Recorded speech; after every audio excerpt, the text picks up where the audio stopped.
My name is Blaine Batchelor. I'm speaking in support. HB 467. I'm from Stetson, Maine.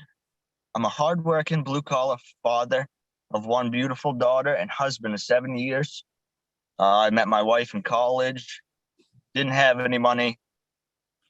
With hard work and determination, I paid off my loans and purchased a home to start my family in.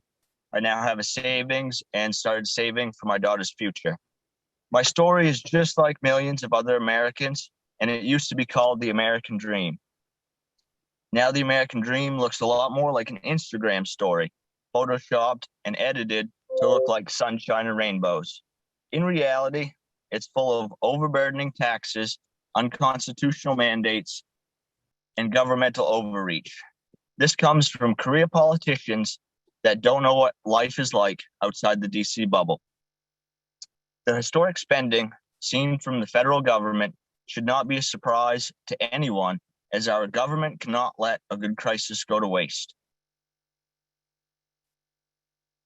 Nobody living in this country today will ever see our federal debt paid off, nor will our children or our grandchildren. That alone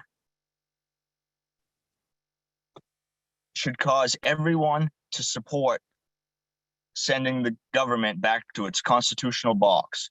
The simple fact that politicians in DC are trying to federalize our elections should be reason enough to call a convention and rein in the overreaching power grab.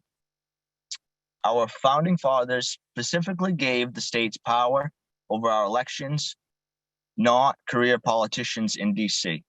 The term career politician was never supposed to be a household term. Let me ask you, when you buy a house, you get a big packet of paperwork with the loan details. Do you read through it, or do you just sign it and grab the keys? People in DC grab the keys without even signing. Now, I know everybody on this call balances their budget, their checkbook, and lives within their means. Why shouldn't our federal government? The federal budget is so long and cumbersome, nobody has time to read it, nor do they really care, because it's not their money.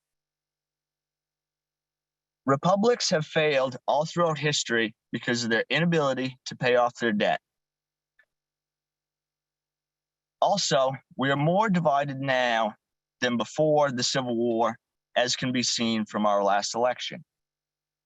Calling a convention of states to propose amendments and return the power to the people is exactly what we need.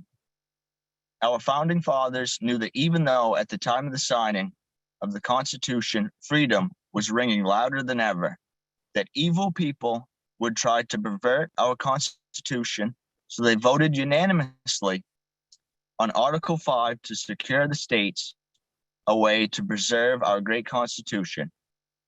Before I found Convention of States, my outlook on America was bleak at best. After doing my research and found that it was a safe, reliable way to alter our Constitution, I started volunteering all my time, which is not much, and I ask that you do the same. If you have any concerns, simply look and read what Article 5 has to say and what the great James Madison had to say about it.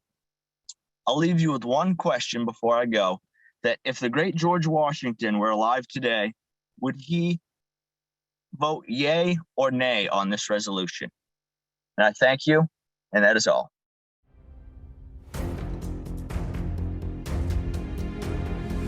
I'm here live in Philadelphia at the Tomb of the Unknown Soldier. When you hear the phrase lives, fortunes, and sacred honor, these are the folks we should think of, those who anonymously gave their lives. Well, today you have a chance to volunteer. You need to volunteer for conventionofstates.com, the movement that's going to save the country. These folks are willing to step up and give everything. We need you to give just a little bit. Go to conventionofstates.com and volunteer today.